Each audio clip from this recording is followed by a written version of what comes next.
Lokanang Hitakarina Dirbhuvane Mannang Sarunakara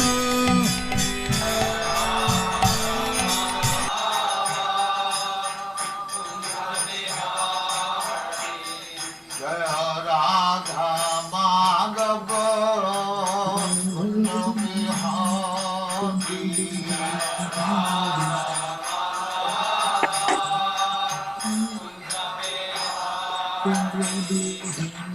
Yashodanandana Brajana Ranjana Yashodanandana Brajana Ranjana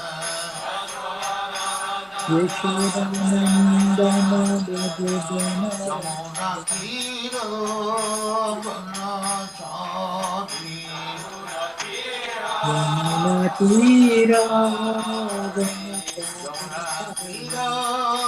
Vanachari Yamuna Tira Vanachari Radha Madhava Punya Bihari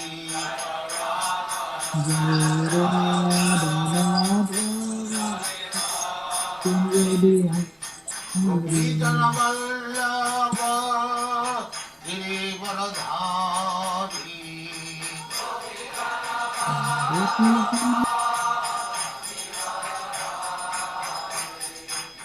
Gopijana Vallabha Girivaradhari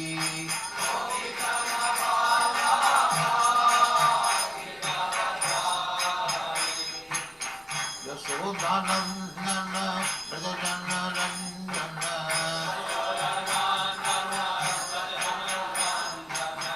Yashodanandana Brajana Ranjana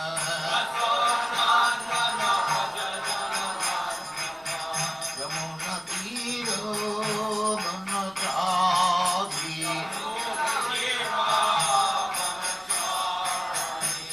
Yamuna Tira Vanachari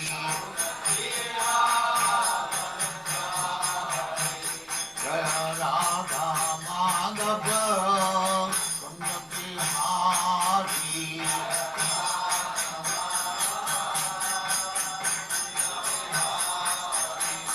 Jaya Radha Madhava Punya Bihari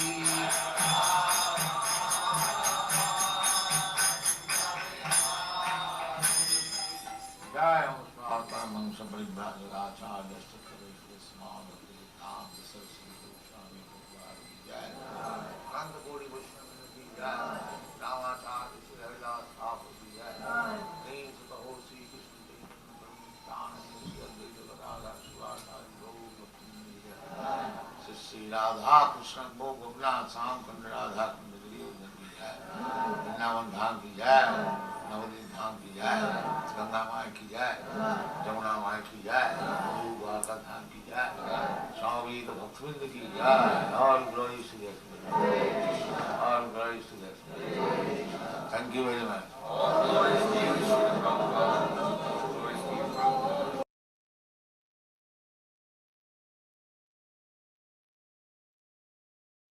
Hare Krishna Prabhu, so you can start with the preliminary opening prayers and recitation of the verse. Okay, Prabhuji, thank you very much. And that was indeed very, very divine to hear Prabhupada singing the Jai Radha Madhava. It's been quite some time since I heard his voice singing that song. So very nice. Thank you so much for sharing. Yeah. So I'll start with the Pranams mantra. Om Jnana-timirandasya Jnana-jana-shalatkaya Chakshur Unmilitam Yena Tasmai Shri Guruve Namaha Sri Chaitanya Manobishtam Stapitam Yena Bhutale Swayam Rupa Kadamayam Dadati Swapadantikam Vandeham Shri Guru Shri Yuta Padakamalam Shri Gurun Vaishnavamscha Shri Rupam Sadrijatam Sahagana Raghunathan Vitam Tam Sajivam Sadvaitam Savadutam Parijana Sahitam Krishna Chaitanya Devam Shri Radha Krishna Padan Sahagana Lalita Shri Vishakkan Vitamscha He Krishna Karuna Sindhu Dino Bandhu Jagatpate Gopisha Gopika Kanta Radhakanta Namaste Tapta Kanchana Gorangi Radhe Vrindavaneshwari Vishabhanu Sute Devi Pranamami Hare Pri Vanchai Kalpatarubhyascha Kripa Sindhubhya Evacha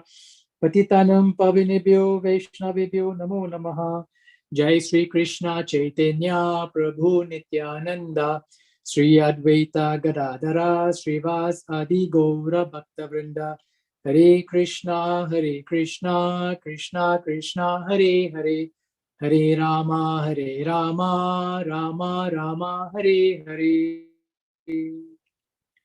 So, a very warm welcome to all of you who have joined in for today's class. Today's class is on Srimad Bhagavatam, first canto, chapter 11, and text number 8. And I just wanted to share, my observation. I am presently in Singapore, and my name is Radhakanta Das. And I also noticed in the participants list that there are many of you are from different countries.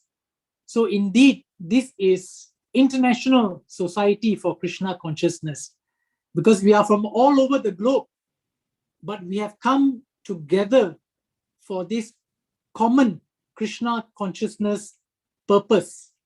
So indeed, this is, a proof of the ISKCON. So thank you very much for making time from your busy schedule for today's class. So I'm going to start by reciting the shloka. Srimad Bhagavatam, first canto, chapter 11, text 8. Aho sanata bhava tasmayat vayam traivishtapanam api duradarshanam premasmita snigdha nirikshananam pashyema rupam tava sarva saubhagam. Aho sanata bhava tasmayat vayam Traivishtapanam api duradarshanam premasmita snigdha nirikshananam pashyema rupam tava sarva saubhagam. Aho sanata bhavya tasmayad vayam traivishtapanam api duradarshanam premasmita snigdha nirikshananam pashyema rupam tava sarva saubhagam. Translation and purport by His Divine Grace A.C. Bhaktivedanta Swami Srila Prabhupada Ki Jai. Okay, let me read the synonyms first. Aho, oh, it is our good luck. Sa nataha, to be under the protection of the Master. Bhavata, by our good self. Sma, as we have become. Yat vayam, as we are. Traivishta panam, of the demigods. Api, also. Dura darshanam, very rarely seen. Prema smita, smiling with love. Snigdha, affectionate. Nirikshana ananam, face looking in that mode. Pashyema, let us look. Rupam, beauty. Tava, your. Sarva, all. Saubhagam, auspiciousness. Translation. Oh, it is our good luck that we have come again today under your protection by your presence. So I just want to highlight here when we have the word your as a capital Y. So this is referring to Lord Krishna. Okay. So let me start again. Oh, it is our good luck that we have come again today under your protection by your presence, for your Lordship rarely visits even the denizens of heaven.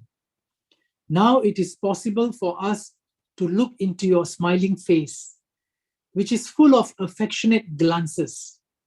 We can now see your transcendental form, full of all auspiciousness. So this is chapter 11 of the first canto. And chapter 11, the title is actually Lord Krishna's entrance into Dwarka.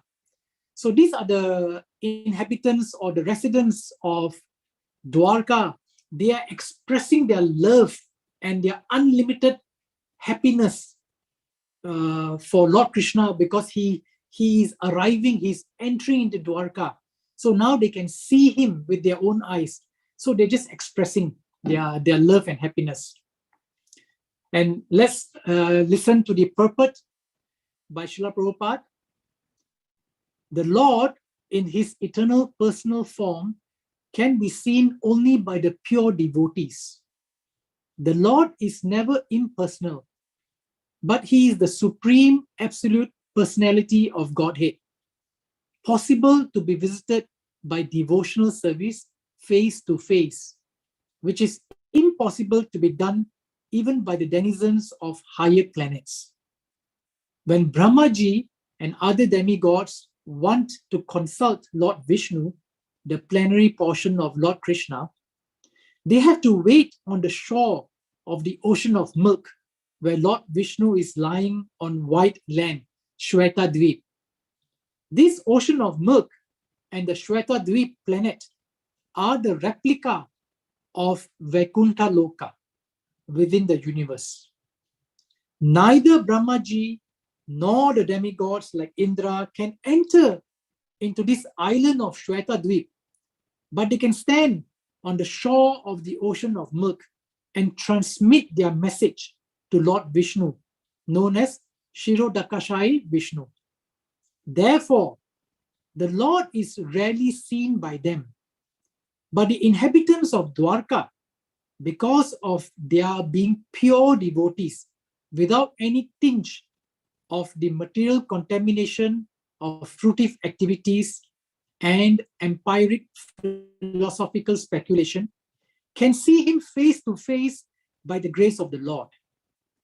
This is the original state of the living entities and can be attained by reviving our natural and constitutional state of life, which is discovered by devotional service only. Srila Prabhupada ki jai. Today's shloka and the purport by Prabhupada is actually very, very powerful. You can see that in the purport, Prabhupada is explaining that even Brahmaji, who is living in the topmost heavenly planets, Brahma Loka, Brahma, Lord Brahma, Indra, and all the demigods, even if they want to see the Supreme Lord, they have to wait at the shore. But how lucky are the residents of Dwarka that they can see Lord Krishna face to face. And why is that so? Here Prabhupada is saying that is because they are pure devotees and because of their pure devotional service.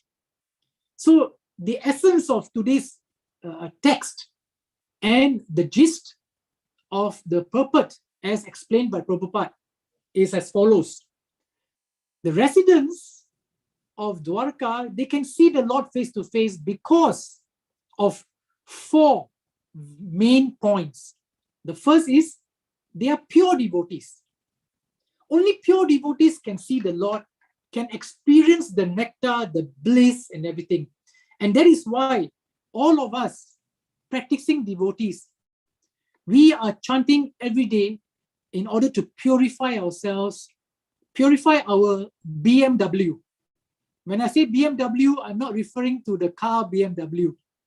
I'm referring to body, mind, and words.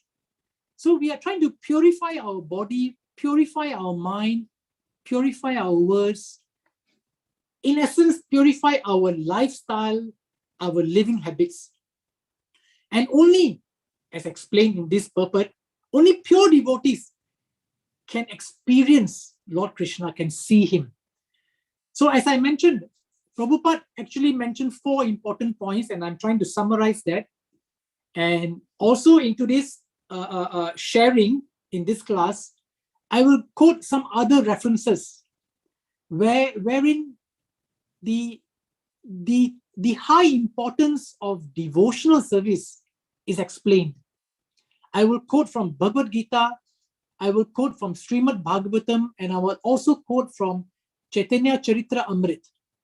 And I will quote these references so that we can all understand that devotional service is really the main key reason why devotees become pure, and as such, pure devotees can see Lord Krishna.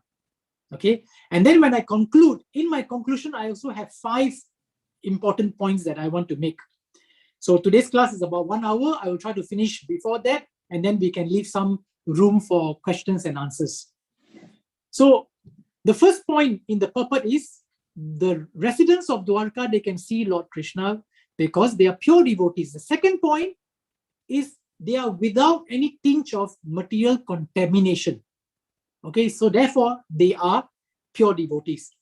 So for us, it is a process. Chanting is the main tool, but we also have to purify our anarthas, our contamination. And chanting purifies our anarthas, okay? Including, of course, the other things, smaranam, kirtanam, yeah, shravanam, and all that.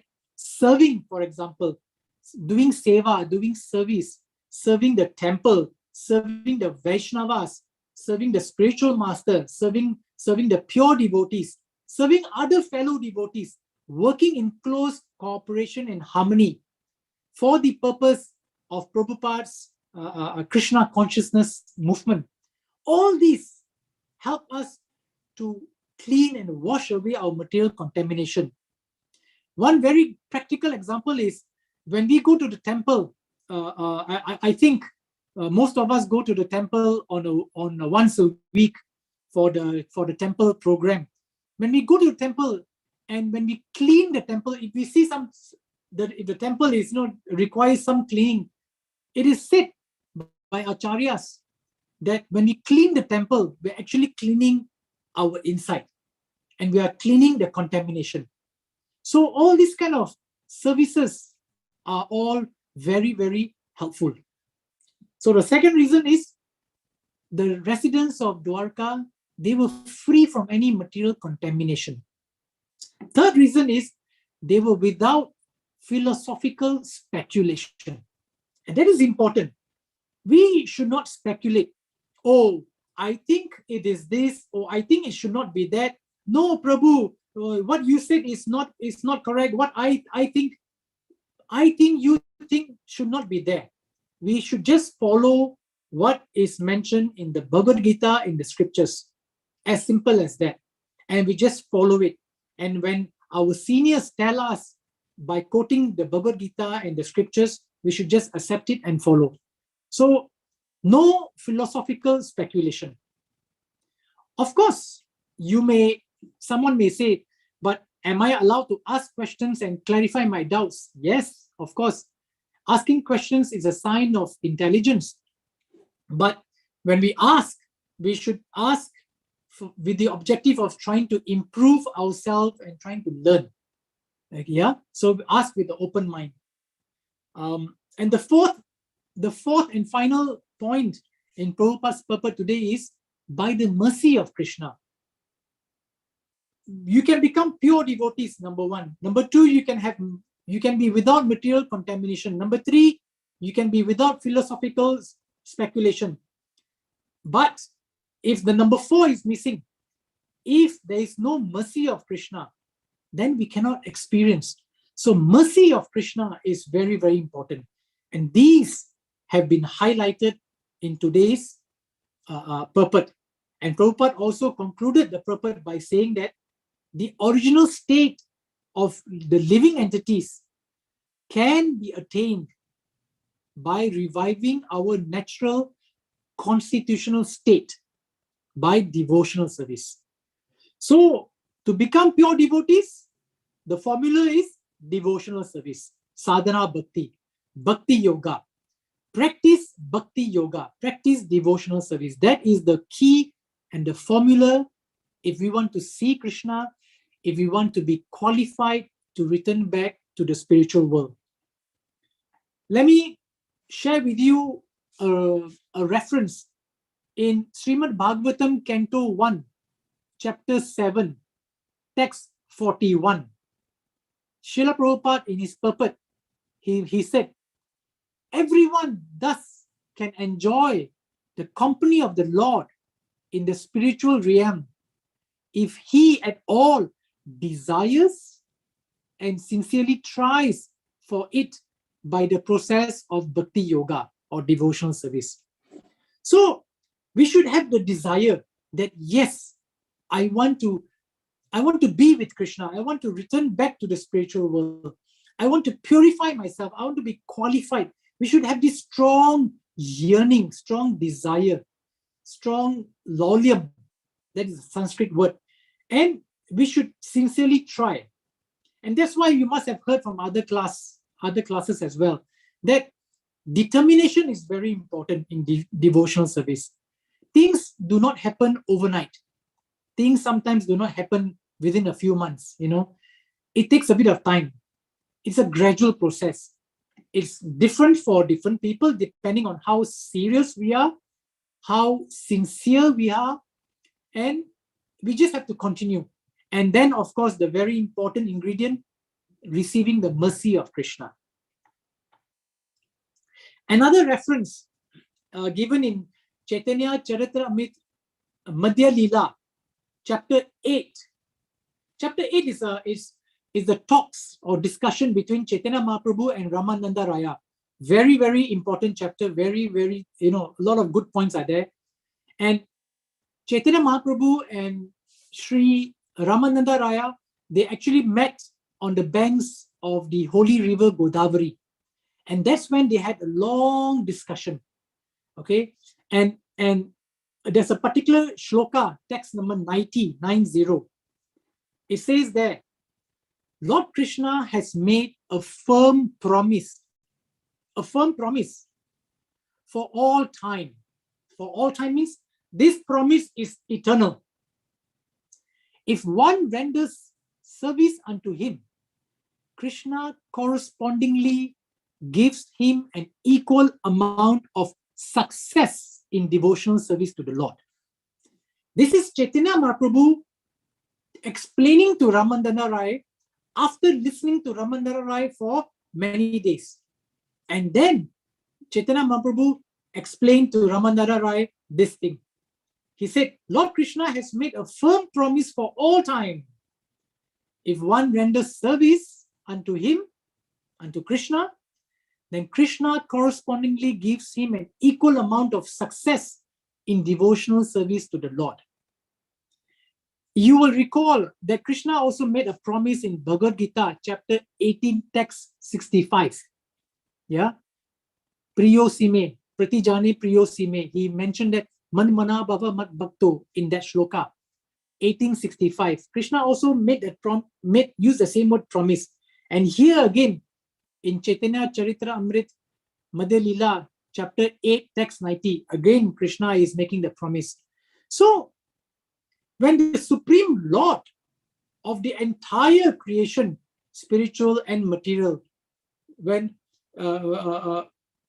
he is making the promise, should we have any fear? Should we have any doubt? Of course not. He is making a promise, and he says that you continue your devotional service, and the more you render service, the more sincere you are, and I will give you a corresponding success. So it's a simple formula. Hence, devotional service is very, very important. Our chanting, our hearing, chanting, remembering, serving, all these practices that we do, they are very important. They are all very, very essential ingredients contributing to the success of devotional service. Let me quote another reference again from Chaitanya Charitamrita, Madhya Leela, chapter 6. Chapter 6 is when Chaitanya Mahaprabhu is speaking to Sarvabhauma Bhattacharya.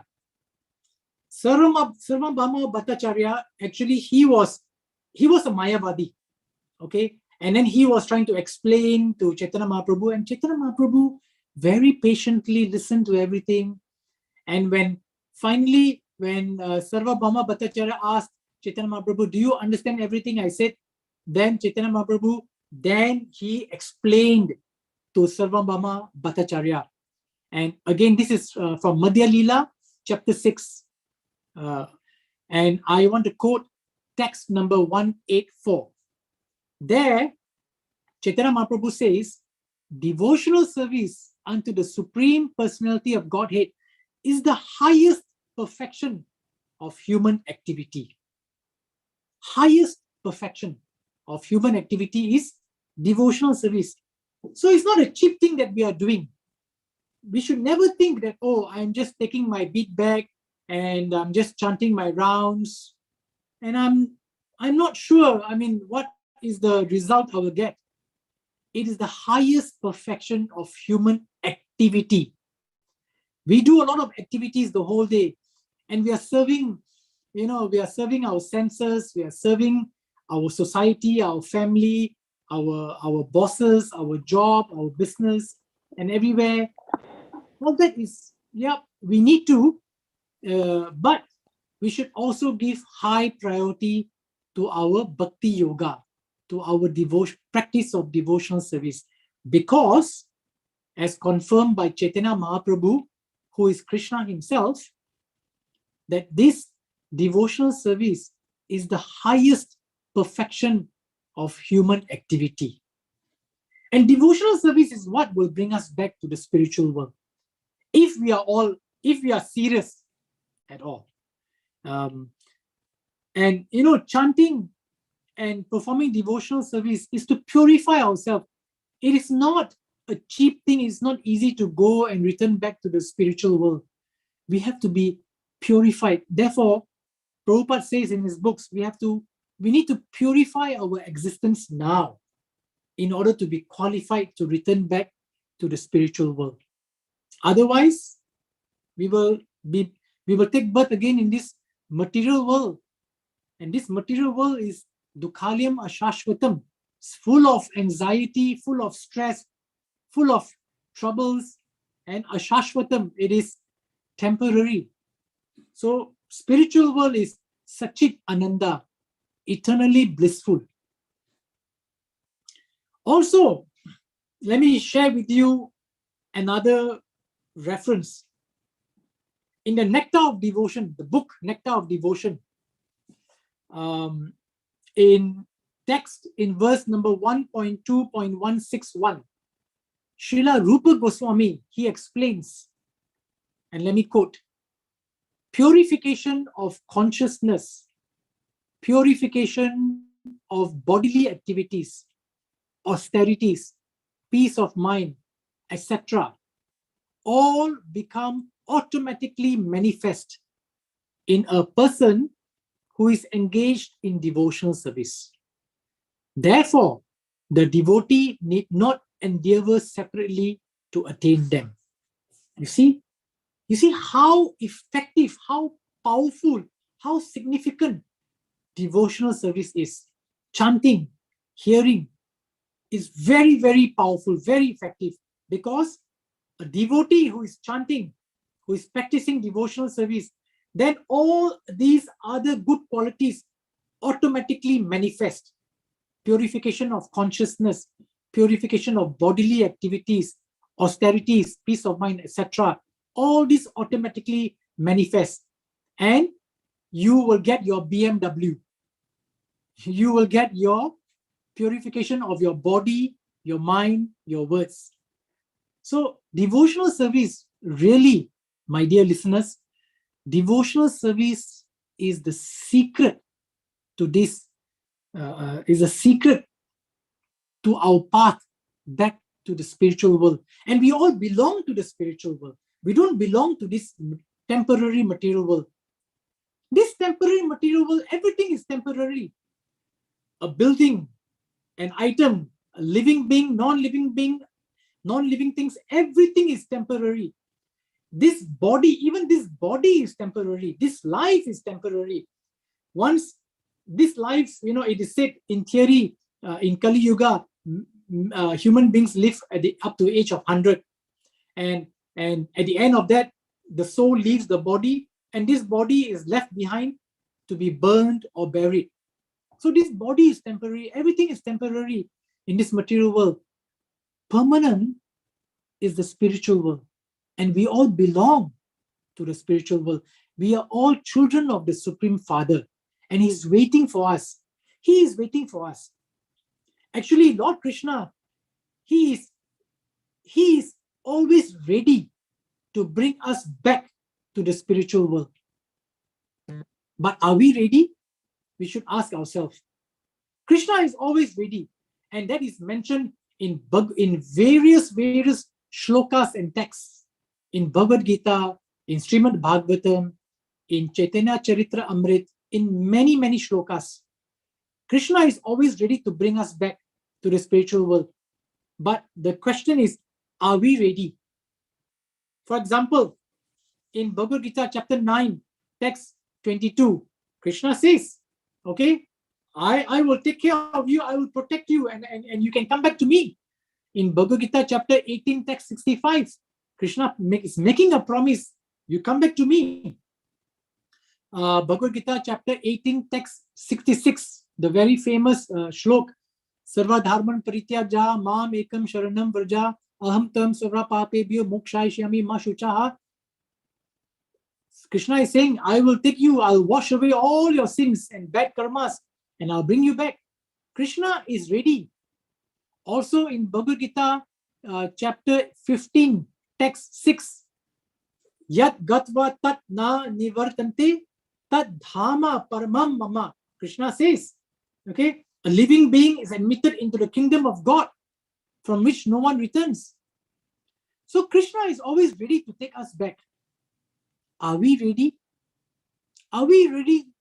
Are we really? We should ponder and reflect on our lifestyle, our living habits. Are we really surrendering to the Supreme Lord Krishna? We should ask ourselves this question. And by surrendering to Krishna, we have to go through the medium of the Vaishnavas. We have to learn from them. Prabhupada has given all the books, all the knowledge is there, but the practice is up to us. We should go through the medium of the Vaishnavas, like the spiritual masters, the pure and advanced devotees, and the temple and the congregation, the association. These are all available for us to improve and to practice our devotional service. Are we really surrendering? Are we really serving? Are we really serious? And I'm asking this question, even to myself, I'm asking this question. And every day, sometimes, in life, it is natural. We are all human beings. There's up and down and up and down. And sometimes, you're on your down cycle. And then we ask ourselves, are we really that serious? Are we really fully surrendered? The more we are surrendered, the more sincere and serious we are, the more Krishna will reward us with His mercy and grace to return back to the spiritual world. And we will have success in that way. So Krishna is always ready. And that is my message here. That Krishna is always willing and ready to take us back. We have to ask ourselves, how much are we surrendered? How much are we serving? How much are we sincere? In another reference, in Chaitanya Charitra Amrit Madhya Leela, chapter 22, text 102, when a devotee thus fully surrenders unto Krishna's lotus feet, Krishna accepts him as one of his confidential associates. How powerful is that? Because we were talking about how are we really surrendering ourselves? So that's why I'm quoting you this particular text from Madhya Lila, chapter 22, text 102.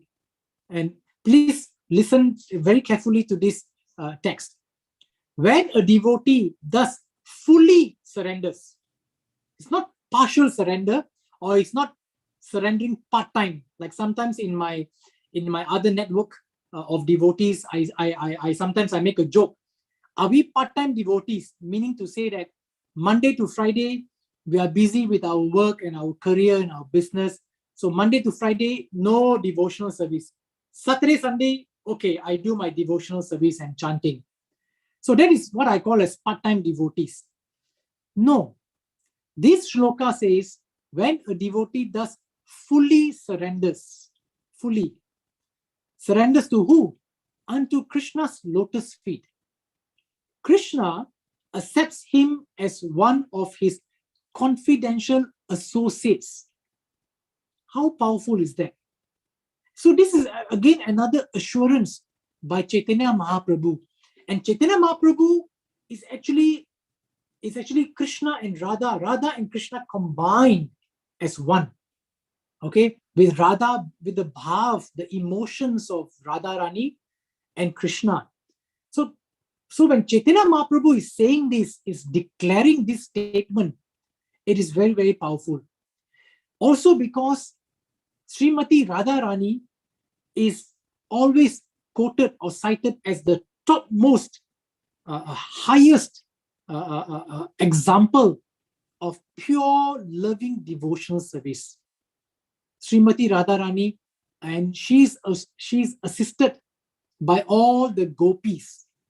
And many times Prabhupada has given the examples of Srimati Radharani and the gopis, that their practice of devotional service, of pure loving devotional service, is the highest and the highest example that anyone, is the highest example.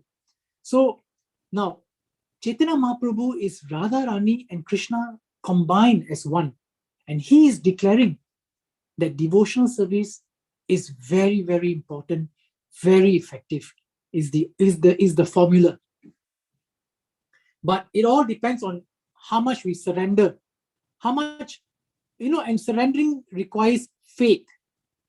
This reminds me of one example about faith. So there was this man, in those days in the villages, they used to have some kind of a circus.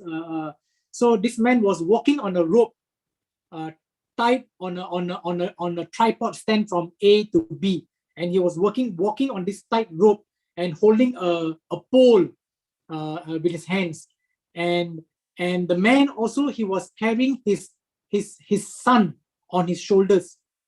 So he started from one end, let's call the point A, and then he had his son on his shoulders, and he was balancing on the rope with his feet and holding the pole, and he was walking very carefully, and he managed to cross from point A to point B, to the other end. And the people, the spectators who were watching, they all clapped their hands and they cheered him, and they said, "Wow, fantastic! This is fantastic!" And they cheered him, and then they threw money, and they gave him money. And then this man said, "Okay, thank you very much. Now I'm going to try to walk back from point B back to point A, balancing again with my son on my shoulders, and I'm going to walk back on this rope. Do you think?" And he asked the spectators, "Do you think I can do it?" And then all the spectators said, "Yes, yes, yes," and they cheered. "Yes, of course you can do it. That sure you can do it. You have done it from A to B. Now surely you can do it again from B to A." Then he said, "Okay, thank you. Thank you for your confidence. So do you trust me? Do you trust that I can do?" Then they said, "Yes, yes, we trust you. We trust you, and you can do it." Then he said, "Okay, very good. Now I see," and this man was saying, he was speaking to the spectators, and he was saying that, "I see that some of you have brought your children with you. can any one of you give me your child? And I will put your child on my shoulder, just like I did just now with my own son. I will put your child on my shoulder and I will walk now from B to A. Can any one of you volunteer and give me your child? No one. All the spectators became silent, dead silence. No one even dared to say anything. So then this man said, oh, what happened? Why are you all so quiet? I thought you are all very confident and you trust me. You trust me, and now when I'm asking for your own son, I put my son on my shoulder and I put his life in danger, but I know. And now you have trust in me, but why are you not giving me your own child? So does it mean that you have no trust and all that? So, but no one gave him their child. So the moral of this example is actually, sometimes we say, yes, we trust God. But how much do we trust? Do we have full faith? So I'm trying to make a difference here between trust and faith. It's easy, we can very easily say, yes, we trust God. If we do our prayers, we do our devotional service, we trust that God will look after us. Okay. But do we really say it with sincere faith? Do we have that strong faith that, yes, Krishna will look after us, that whatever devotional service that we do, whatever sacrifices that we do, whatever changes we bring in our lives, that we have full faith that Krishna will look after our soul. At the end of this life, when my soul leaves this body, Krishna will look after my soul. Do we have that faith? And if we do have that faith, then we should just surrender. Surrender everything to Krishna. Leave everything to him. Leave it in his good hands. Let him manage our lives. And as Prabhupada said in his books, and as many great speakers on Bhagavad Gita and Simad Bhagavatam have said, that put Krishna in the center of our life. When we put Krishna in the center of our life, it means that we are putting Krishna with full faith. We are entrusting our life and everything with faith in Krishna's hands. So ask yourself this question, how much surrendering do we have? That is also very, very important. It's not just chanting 16 rounds or chanting more than 16 rounds, but the sincerity, the seriousness, the determination, the love. The love is important. I do not want to detour too much from today's main essence, but I want to talk a little bit about love. If I may take today's class to a little next level, and if we read all the purpose of Prabhupada's, it says that, and I'm sharing something of a next level, of a little slightly advanced level, that regulative principles alone, it is not sufficient to give us that pure devotional service level. Regulative principles, they purify ourselves. They purify a person. But what we need to do is gradually grow, progress from practicing devotional service and then bringing in natural, loving love for Krishna. And that's what we need to develop. Krishna Prem, love for Krishna, love for the Godhead. We need to develop love for Godhead. That love can be developed only after we have, we have progressed from contamination up to purity, up to being naturally, attached to devotional activities, and then the love will be developed. And that is the love in devotional service that will actually bring us back to the spiritual world. So I wanted to share this with you. Yeah. And also part of devotional service, is surrendering, of course, and it's about seriousness. Therefore, keeping Krishna in the center of our lives is very, very important. What we do in our daily activities is very, very important. And we should not be, or rather we should avoid mundane topics, mundane activities, mundane talks and all that. For example, if we know about a very famous musician, and if we all get together and we talk about this famous musician for half an hour, 1 hour, at the end of that 1 hour, do we also become famous musician? No. We have merely wasted our 1 hour talking about a particular famous musician. And at the end of the 1 hour, did we become famous musician? No. We wasted our time, that's all. Another example, if we talk about a very beautiful person, and we all talk and describe about the beauty of that person, at the end of 1 hour, do we become beautiful ourselves? No, it's a waste of time. We did not gain anything. Or another example, if we know of a very rich person in our society, in our city, and we talk about him and we praise about him, but at the end of 1 hour, do we become rich? Do we become a rich person? No, we don't gain anything. However, if we speak and talk and glorify about the Supreme Lord Krishna, about his leelas, his pastimes for 1 hour, at the end of that 1 hour, we have progressed in devotional service, because speaking, discussing, chanting, kirtanam, this is all part and parcel of devotional activities. So no point wasting our time in mundane activities, talking about famous politicians, rich person, a beautiful person, musician, and nothing. We're not going to gain anything. But rather, we should read Prabhupada books. We should get together and discuss about Krishna's and his activities. And at the end of that 1 hour, or today's class is also 1 hour, at the end of that 1 hour, we have all contributed to our own bhakti, our own devotional service. So I hope this example, it will stick in your mind and you will remember.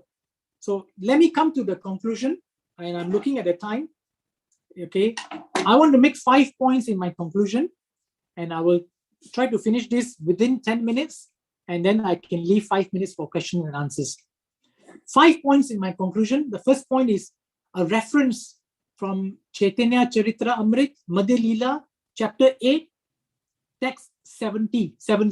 Again, chapter 8 is about the talks between Chaitanya Mahaprabhu and Sri Ramananda Rai. Text 70 says, pure devotional service in Krishna consciousness cannot be had even by pious activity in hundreds and thousands of lives. It can be attained only by paying one price.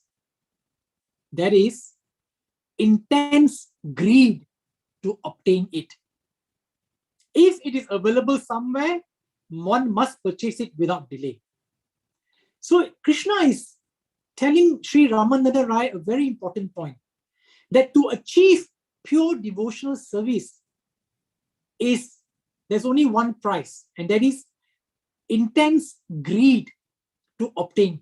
So we must have this strong desire, sincere desire that Krishna, please bestow me your mercy, bestow me your pure loving devotional service. So every time when we chant, we should actually beg from Krishna his devotional service, his love. Please grant me your mercy, grant me pure devotional service, grant me pure bhakti. And that's how we should beg. That's why when we are chanting, we should always do attentive chanting, so that we can chant and we can beg at the lotus feet of Radharani, because when we say Hare Krishna, Hare refers to Radharani.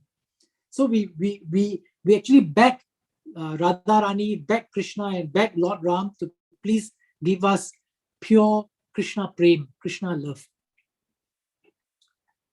My second point in my conclusion is from Srimad Bhagavatam, Canto 10, Chapter 82, Text 44. This is Chapter 10 is Canto 10, Chapter 82 is actually about Krishna and Balaram. They met the inhabitants of Vrindavan at Kurukshetra. So all the residents of all the residents of Vrindavan also traveled to Kurukshetra. This is after the battle is all over. And then Krishna and Balaram came from Dwarka, and then they were meeting in Kurukshetra.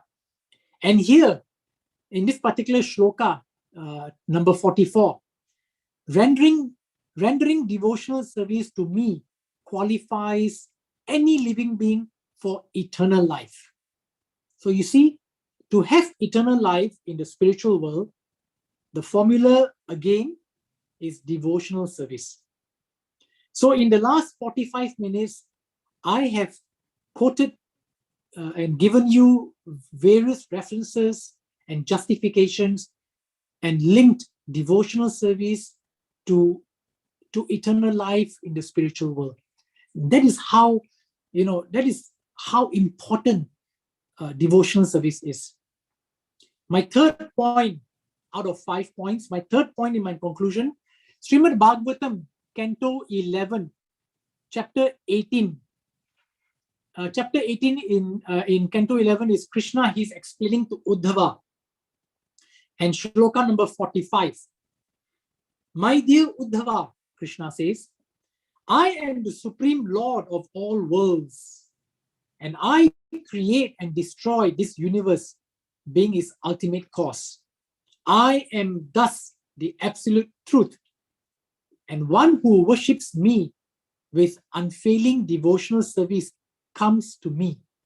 So Krishna is saying again, one who worships me with unfailing devotional service comes to me. Comes to me means we become qualified to return back to the spiritual world. And point number 4, in the Brihat Aranyaka Upanishad, in the Upanishad, it says, devotional service is the supreme goal, the supreme wealth, the supreme abode, and the supreme bliss. Let me read that once again. This is from the Brihat Aranyaka Upanishad. Devotional service is the supreme goal, the supreme wealth, the supreme abode, and the supreme bliss. All blisses come from it, from devotional service. And finally, my last point in my conclusion is the knowledge of devotional service and everything is all given by Prabhupada in his various books, in his purpose in Bhagavad Gita. You know, we should start with Bhagavad Gita and then progress on to Srimad Bhagavatam and then progress on to Chaitanya Charitra Amrit. So Bhagavad Gita, you know, if we see this progression, Bhagavad Gita starts with illusion, because Arjun, actually he was saying that, oh, I'm not going to fight. How can I kill my kinsmen and my relatives and all that? So Arjun was saying, you know, he was under illusion. What should I do? I do not want to kill. I do not want to fight. But Krishna is saying, no, aham brahmasmi. We are not this body. We are soul. So Arjun is under illusion. So Bhagavad Gita, it starts with illusion and ends with surrender. Sarva dharman parityaja.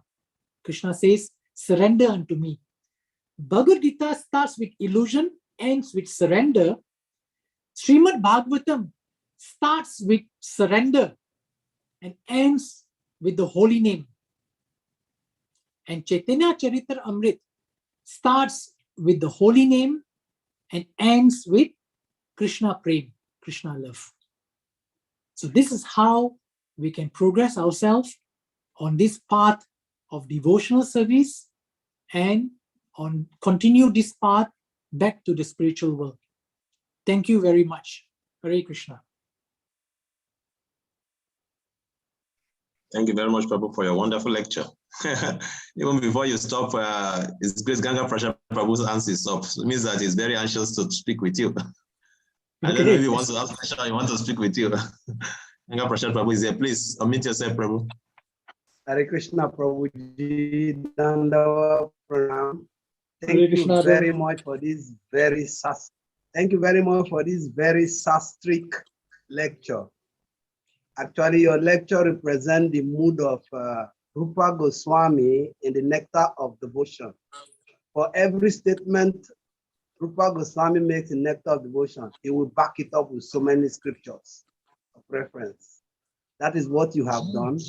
And because it's so titillating, I don't really have a question, but I want to, like what Lord Brahma told Narad Muni in the 2nd canto, chapter 7, to expand. He says you should expand this knowledge that he has given, expand this knowledge of devotional service. So that is my intention. In your reference to Chaitanya Charitamrita, you said, Madhya 890. You quoted Mahaprabhu saying that he has made, Lord Krishna has made a firm promise for all time. If one renders service unto him, Krishna correspondingly gives him an equal amount of success in devotional service to the Lord. In the next text, 91, he made reference of Bhagavad Gita chapter, where it's 4:11. That according to Lord Krishna and Bhagavad Gita, as all surrender unto me, I reward them accordingly. Everyone follow my path in all respect, son of Partha. Then in 93, it sounds like there's a kind of a stalemate, where it says in Simad Bhagavatam 10:32-22, it is said that Lord Krishna cannot proportionately reciprocate devotional service in Madhurya Ras. He always remained a debtor to such devotees. I want you to reconcile, that's why I say expand. The lecture is so stimulating, so please expand more on this. Hare Krishna. Hare Krishna. Thank you so much for linking up all these points. Actually, when I was preparing, I was also very tempted to expand and to go deeper. As we go to one point, and then it sort of leads on to the next and the next, and then I had to force myself to just remain. But there's just so much to really expand.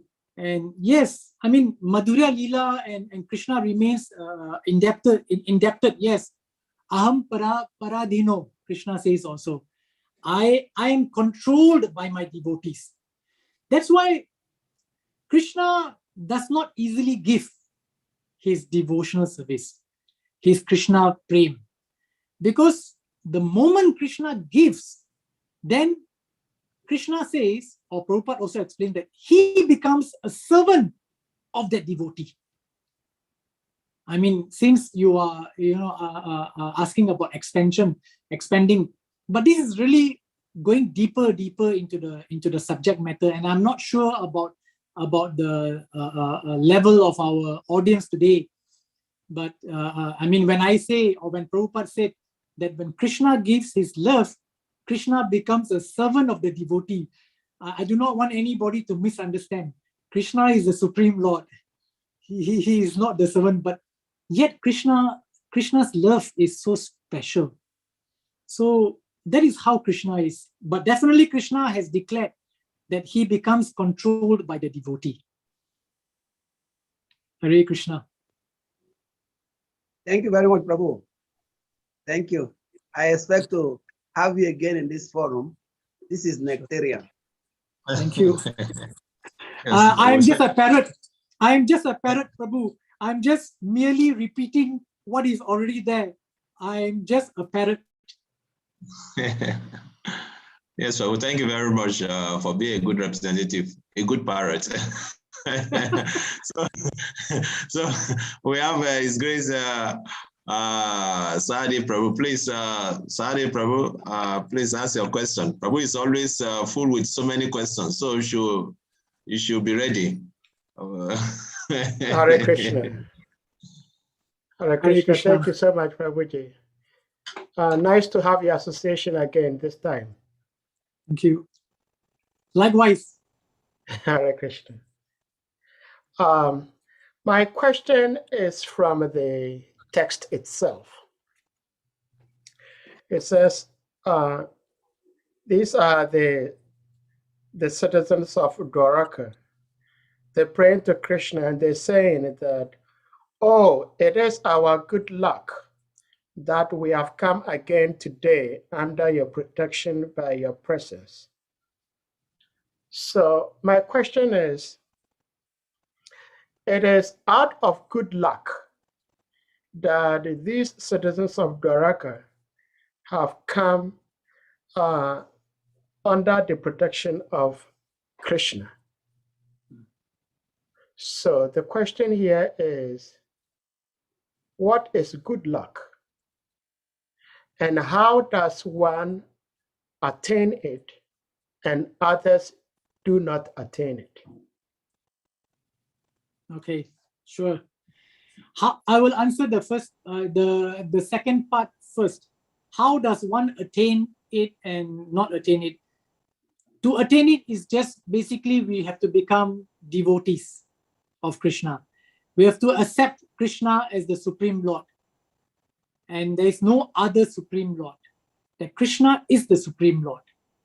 And then we just have to follow his guidelines, his instructions, his message, and then we become qualified to receive the good luck. Then the good luck here, the residents of Dwarka, sometimes it is their bhava, it is their emotions, that they are also becoming very humble. When they say, oh, it is our good luck that we are seeing you today. Actually, they are also being very humble. Yes. No. Oh, okay. I thought you. No, okay. Sorry. I'm listening. Okay. So they are being humble. They are actually very, very fortunate. They are all associates of Krishna coming down from the spiritual world. And they knew that Krishna was coming back to Dwarka. It was just a matter of time. And even though Krishna was not physically present in Dwarka, they were always under the protection of Krishna. Yet, when Krishna came this time, they were just being humble and saying, oh, it is our good luck that you have come again. Just like, for example, I have just now, in fact, I was sharing with Kavi Prabhuji that today I have just returned back to my home in Singapore after 6 weeks of tour in India. And I spent 4 weeks with my Guru Maharaj, again, traveling. Wherever he went to Vrindavan, he went here and there. I followed him and I tried to serve the senior devotees who were serving him. And I also was fortunate to have some direct association with my spiritual master. And what I also noticed is, people who were receiving him, who were welcoming him again, even though he was there a week ago or 2 weeks ago and he came back, they were just, showing their gratitude and their humility. Oh, my spiritual master, thank you for coming back and thank you for giving us your grace.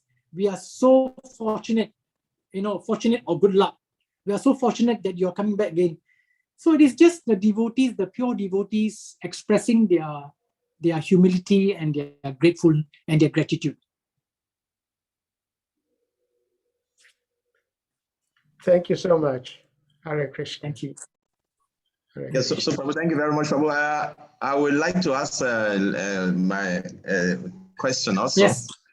Yes, Prabhu. So in the course of your lecture, you talk about having faith, and you were emphasizing about having faith in the process and the determination and courage.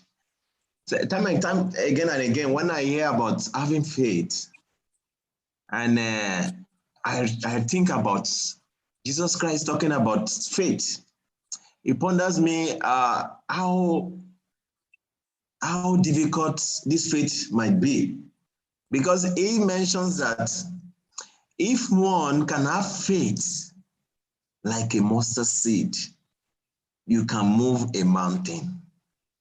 And then when you look, mustard seed is the smallest of all seeds. Yes. The smallest of all seeds. So if Jesus Christ is saying that if one can have faith like a mustard seed, one can move a mountain. So it's thinking, how is very difficult to have faith in God, even though we have all the evidence around us that He's the supreme controller, He's the supreme provider, He's the supreme protector. We have all this evidence around us. Still, it's very difficult to have faith in Him.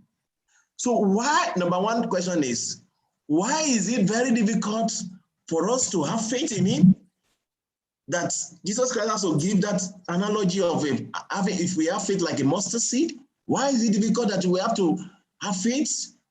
Even though we have all the evidence around us that He is the one protecting and keeping us and doing whatever we're providing and whatever. Why is it difficult to have faith? And number two is that how can we achieve this faith? Because me, I really want that faith like a mustard seed so that I can really attain the pure love. You know, I need it. Even that small faith like a mustard seed, I need it from. Please, how can we achieve it, please? Sure. Okay, I will try to. Yeah. It all depends, because of our past, our present situation, our mind, we still have blockages, we still have contamination, we are not fully purified yet, and that's why we are not able to develop that pure 100% unflinching faith. Yeah. Now, how to develop that? Now, for example, since you use the example of mountain, I'll give you an example of mountain.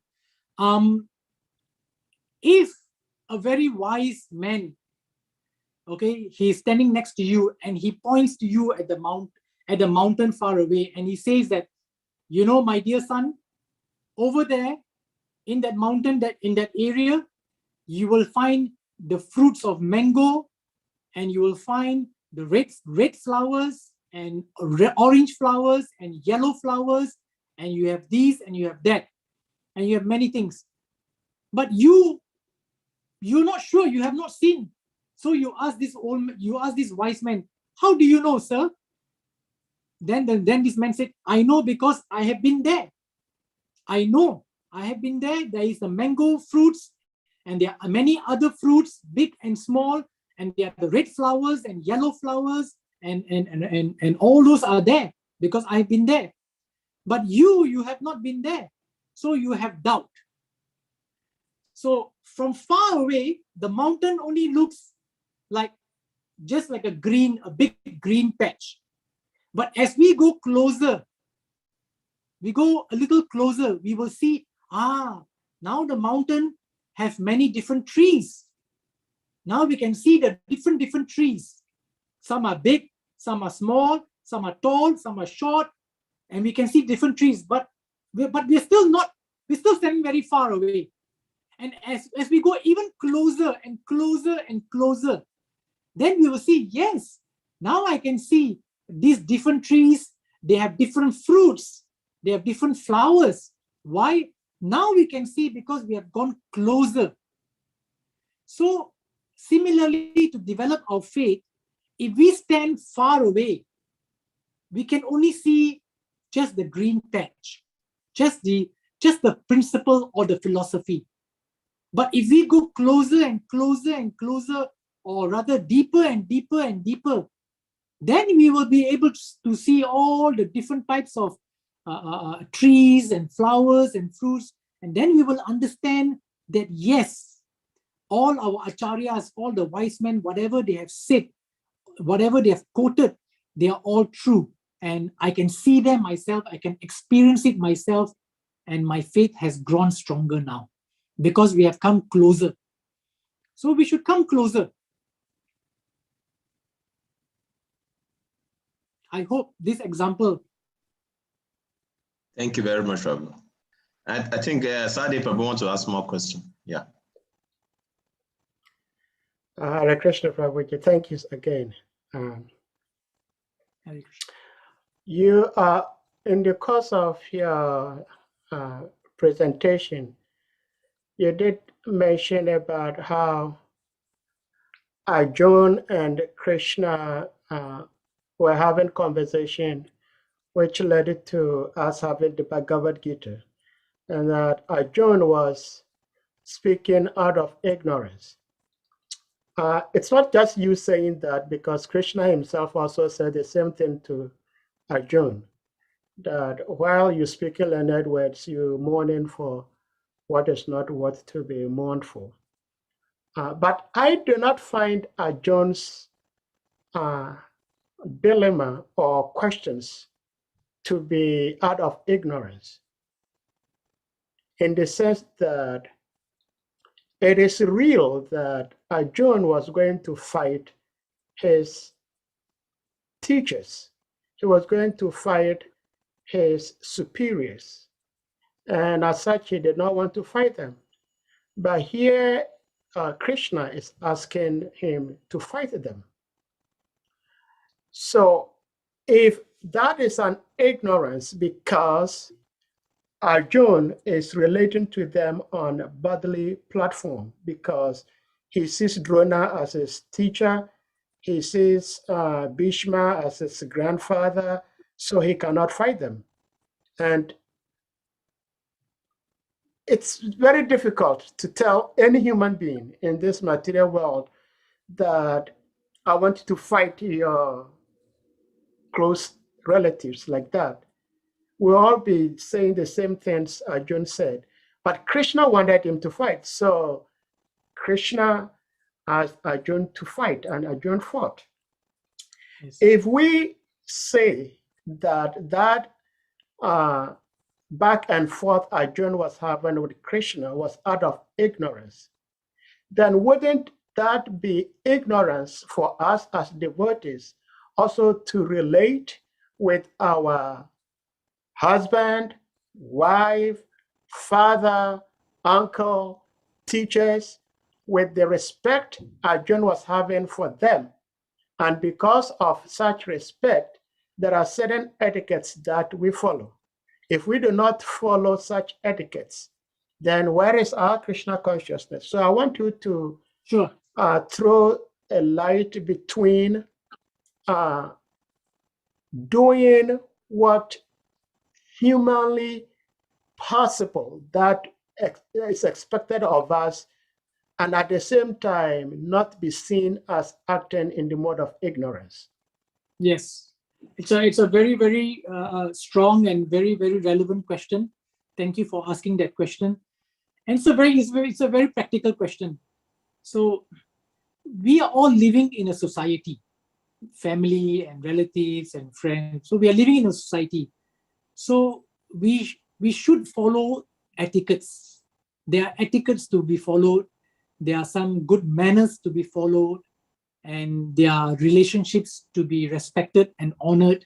So yes, we should continue to have these etiquettes and respect, mutual respect, and we should continue.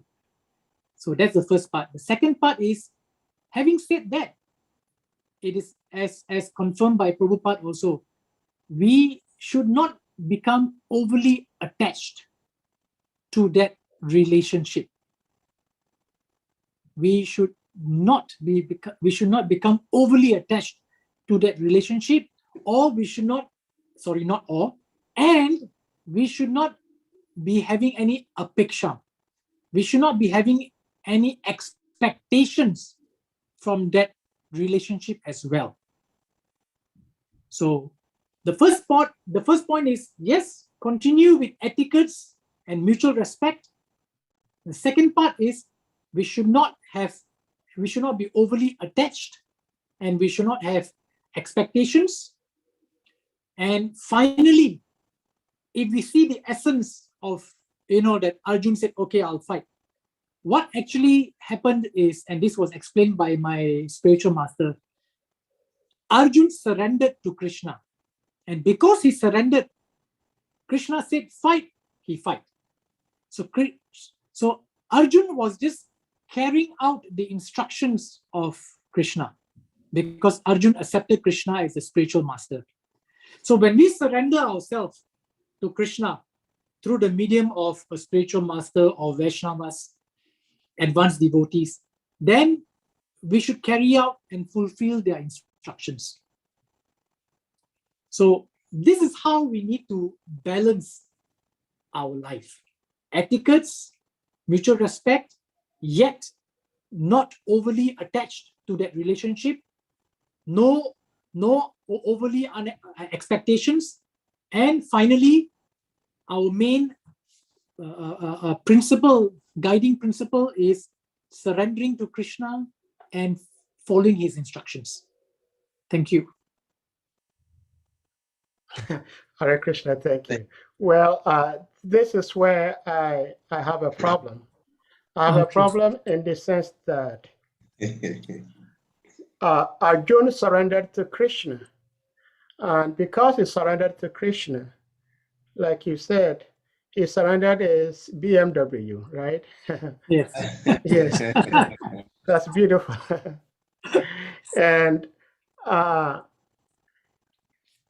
my stage, it's very difficult for me to surrender my BMW totally to a guru or anybody.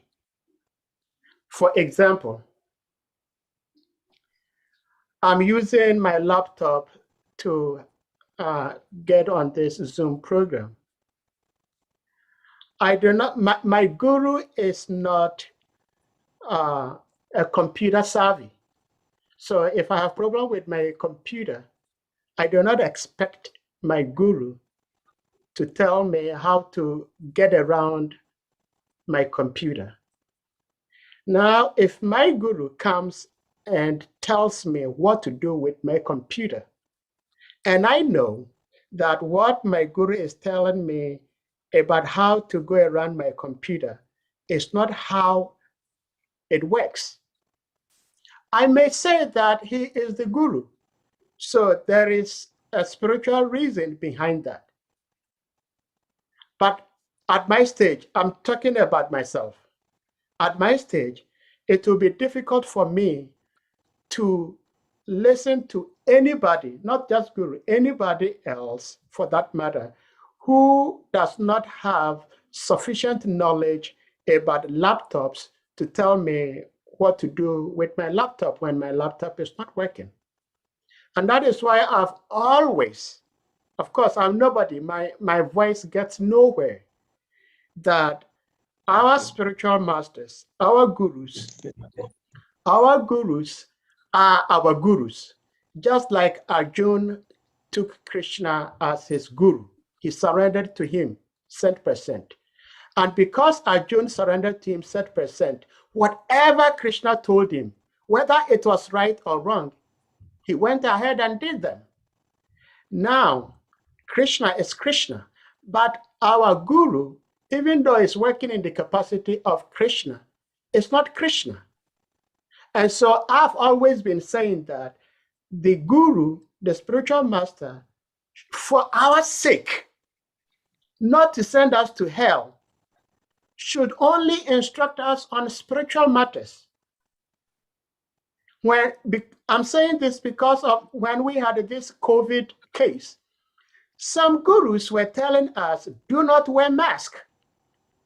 And that is something I cannot accept. I cannot afford to accept not to wear mask. And if I do not wear mask when my guru tells me not to wear mask, which is the third offense to the chanting of the holy names of the Lord, then am I being helped or not? So that is my dilemma. Well, I don't know what to say more, but I hope you understand where I'm coming from, that I'm doing everything I can to obey and honor my guru and my senior devotees, orders, instructions, advice. But wherein they're giving me advice that has nothing to do with Krishna consciousness. And that is becoming like, if I do not follow that, you consider that as an offense? I'm sorry, probably I'll go to hell, because my nature, I just can't accept it. Yes, I just can't accept it. I just can't. Okay. So please throw more lights. Who, me, Prabhuji? Yes, he's asking you, so throw more lights. Okay, yes, sure. First of all, well, yes, spiritual master, he is a representative of Krishna. So he is Krishna. We should accept the spiritual master as the direct representative of Krishna. So he's representing Krishna here. So we should accept him as Krishna. We should not think that he is anything less than Krishna. And I have some quotes and references that I can share separately. No problem. So spiritual master, he is representing Krishna, and he's as Krishna. And the role of the spiritual master is not to teach us about laptops and all that. The role of the spiritual master is to guide us and mold us to go in the spiritual way, in the spiritual path, the devotional path, and back to God, back to the spiritual world. That's the role of the spiritual master. So, and I have lived with my spiritual master. I've traveled with him alone for 2 months when we traveled to US and Germany and Holland. It was just my spiritual master and me alone. I was his direct servant for 2 months, and I've learned many things. And also recently for 4 weeks, the spiritual master, I've seen him. He was guiding other people on the temple matters and things which were related to spiritual. But I've not seen my spiritual master telling people otherwise about material things, about why did you buy a new car? Why did you have to spend money on a new car when your old car was okay? Nothing like that. Nothing. I did not see him talk anything like that. He was only focusing on spiritual and temple matters. That's my take. Thank you. Well, thank you so much. Yeah, I think Aga Prabhu wants to say something, and maybe after him also, I would like to make some comments regarding that. Hare Krishna, I have a contribution regarding Prabhu Sahadev's question. And if we take from the answer you gave about the text we read, that the Dwarka verses, they were expressing humility. And I see Sahadev Prabhu also assuming or accepting a humble position that he may not do beyond this. That is very humble and honest. But beyond that is we should understand that there are categories of devotees. A first-class devotee, a second-class devotee, and a third-class devotee. So if we understand that, then we'll see that there's a need to progress beyond where we are, or remain where we are, we'll still be spiritual, but then there's always need to progress. That is why our movement is called movement. You have to keep moving. You cannot be static. If you don't move, circumstance will move you. So a first-class devotee, he knows the mind of his guru. He knows. So he's spontaneous in his execution of the instruction of the guru. Yes. And he's higher than a second-class devotee who waits for instruction. A first-class devotee does not need instruction. He knows the mind of his guru. That's why Prabhupada is referred to have known the mind of Bhaktisiddhanta Saraswati Thakur, and Rupa Goswami was said to know the mind of Chaitanya Mahaprabhu. This is what it means to be a first-class devotee. But second-class devotee is given instruction and he follows it. The third-class devotee is given instruction, he cannot follow. And the fourth-class devotee is given instruction, he does the opposite. So I remember once in Mauritius, fourth-class devotees are supposed to be rejected. He just dumped them. But then wherever we belong, as long as we have cultured faith, Adu Strada, Tata, Sadhu Sangota, Bhajana Kriya, let us keep practicing at our pace. And then in the same humility you express, accept your situation, but please be ready to move because this is a movement. Hare Krishna. So thank you Hare very much. Krishna, if I may say something. Okay, no, what's the name? Kavi, you may go ahead. And then I have something to say concerning. Let me just quickly say something, then you can Yeah, add it I have up with something what I said. concerning Ganga Prasad's remarks. So you go ahead first. Yeah, I understand what you're trying to say about the remark, but let me go ahead. Maybe that will appease Yes, you. yes. So, what Radhakanta Prabhu has said, which is very nice and wonderful, and also what His Grace Ganga Prasad Prabhu also has said, Radhakanta Prabhu has said, you are exhibiting your own humility to express this honest statements you have made about this position of guru and disciple relationship. But what's from my own experience, I'm nobody in terms of experience, but everybody have gotten their different experience and whatever. From my own experience is that what you are saying is a big concern and it's a very controversial issue also. Because me, I've seen a guru, like we tell a disciple, hey, you marry this, and if the guru and the disciple does not marry that person, and it's like the guru started watching whether the person has independently or he has out of his own will go and marry, whether the marriage will work. Then again to come again, you see, I said the word marry this person, he refused, and this is what has happened, which is a very controversial issue. So from my own experience and understanding and reading the scripture, like what Radhakanta Prabhu have said, the spiritual master is supposed to be concerned mainly and mostly on the spiritual aspect of the disciple, because he is representing Krishna in that regard.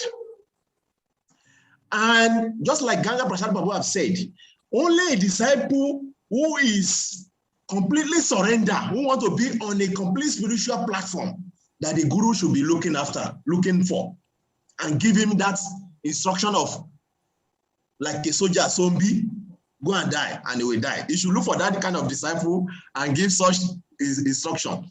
But the guru should be concerned and understand that there's going to be other disciples who are not going to be zombies, who are going to be thinking in terms of they have their material life and they have their spiritual life. So the spiritual master should be concerned more about the material and the spiritual aspect, because why? He should not give any instruction on the material aspect because he may not be expert on that field. And if the guru is concerned about the spiritual, eventually if the disciple follow that instruction, the material aspect will be taken care of automatically. So I will not buy the idea of the guru telling the disciple, oh, go and sit down here. Material, I'm talking about material aspect now. Sit down there, or go here, do this. Knowing that the disciple has not completely surrendered and is not living like a brahmachari, there may be a problem in that regard.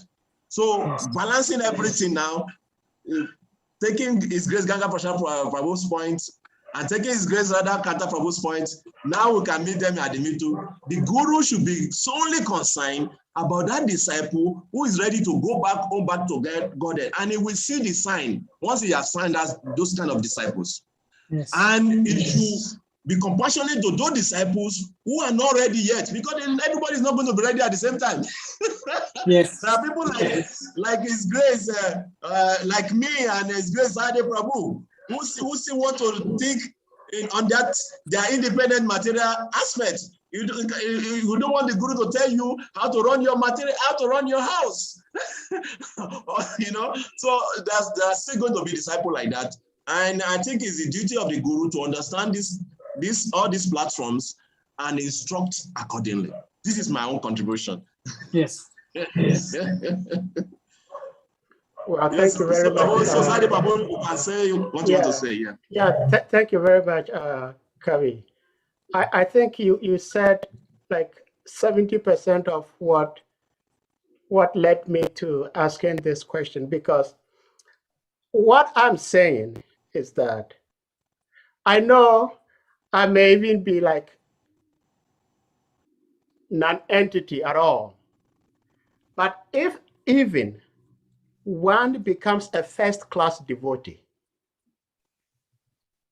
in today's age, that devotee will ask his spiritual master questions. Asking your spiritual master questions does not mean that you do not trust or you do not have faith in what the spiritual master is saying, because the spiritual master also expects us to use the mind and the intelligence that God has given us. Srila Prabhupada did not want zombies to follow him. Srila Prabhupada himself says that, I want you to study my books scrutinizingly. Ask questions. When you read something, ask counter questions. So Srila Prabhupada himself would oftentimes have debates with his disciples. Lord Chaitanya will have debates with his disciples because he wants them not just to follow because they're following the spiritual master, but they're following because they understand what they are following. So like what Kavikana Prabhu said, I joined ISKCON, I took initiation from a spiritual master because I am blind, I am deaf, I do not see what's on the other side of the spiritual world. I do not hear what is coming from the spiritual world. My spiritual master has that ability. I did not take initiation from a spiritual master for the spiritual master to tell me if I have to take Tylenol or I don't have to take paracetamol. If I did that, it means that I do not have any intelligence. And if I did not have any intelligence, what made me have the intelligence to follow this movement or to join this movement? So the mere fact that I joined this movement indicates that I have some level of intelligence, but my intelligence is limited. And it's limited because I am here in the material and he is over the spiritual. So when I take spiritual master, I take him because I need spiritual guidance and instructions, not material. That is why I am saying that for the spiritual masters to help some of us, they should try, just like Prabhuji, Radhakanta, you said your guru was just telling you spiritual masters, spiritual matters. That is all we need. The spiritual master is also living in this material world. So there may be many things that may also be of concern to him. And if he or she or whoever the spiritual master is has something to say about what's going on, he or she should pick a particular devotee, a disciple, whom he understands, and then instruct him individually. But it shouldn't be general, because if it becomes general, then the spiritual master is not helping some of us to go back home, back to Godhead, because we may react, and probably by reacting, we are creating room to go to Talatala. And nobody joined this movement to go to Talatala. We joined this movement to go back home, back to Godhead. And so if spiritual masters could just concentrate and just guide us on the spiritual aspect, they have all the tools, they have everything to guide us, go back home, back to Godhead. They should just help us on that direction. That is just my concern. But in today's world, Ganga Prashad Prabhu, if someone is a first-class devotee, he's still going to ask questions because we are not living with the guru in his ashram, where we go to the forest and fetch him wood. We go out, just like we have one or two gurus in ISKCON who say that they're not going to give Brahmin initiation to any devotee who is working for another person. Now, if Srila Prabhupada did that, and if we have many gurus who follow this path, who is going to be initiated as a devotee? Yep. And does the guru tell the initiates, the Harinam initiates, that once you take Harinam initiation from me, your second initiation means that you have to live in the temple. You don't do anything else.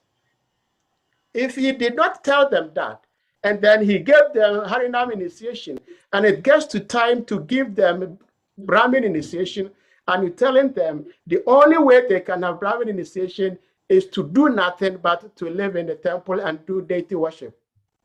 To me, that is wrong. So over to you, Radhakanta Prabhu. That is Sadi Prabhu is now officially welcoming you to our platform. Okay. Thank you. Hare Krishna. I'm sorry, Prabhuji. What I will say behind you is what I'm saying here. That's who I am. Okay. I have heard similar discussions from other devotees.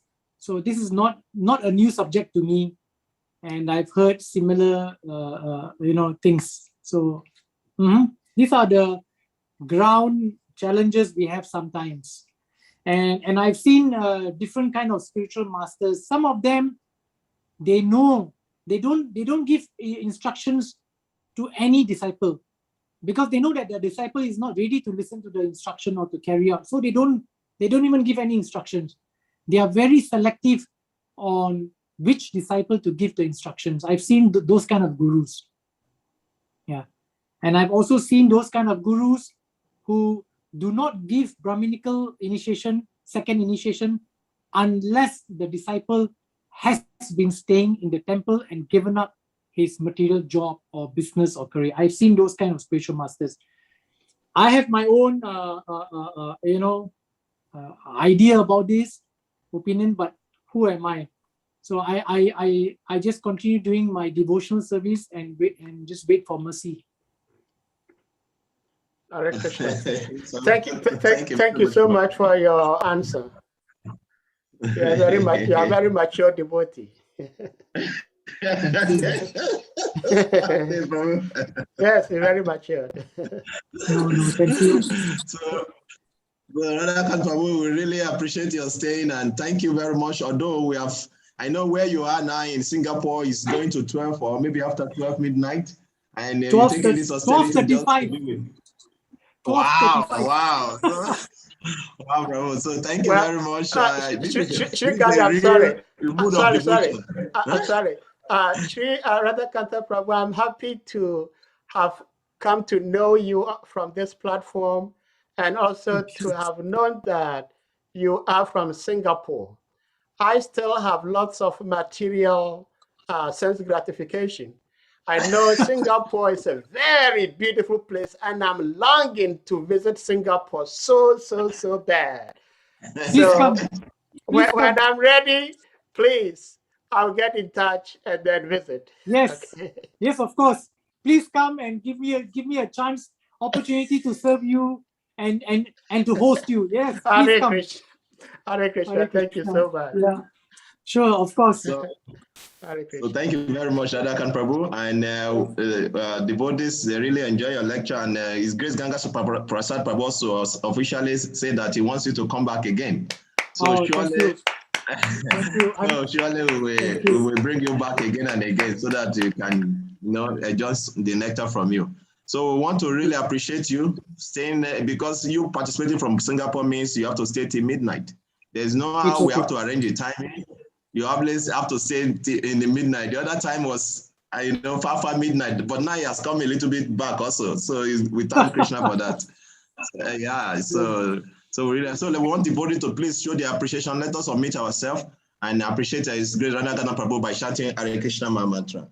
Hare Krishna, Hare Krishna, Krishna Krishna, Hare Thank you very much. Hello, Basmat. Hare Krishna.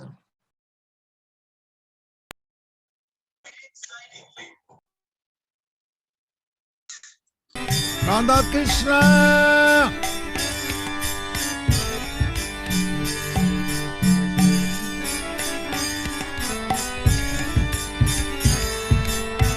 Radha Krishna Madara Bindau Bhajanamritau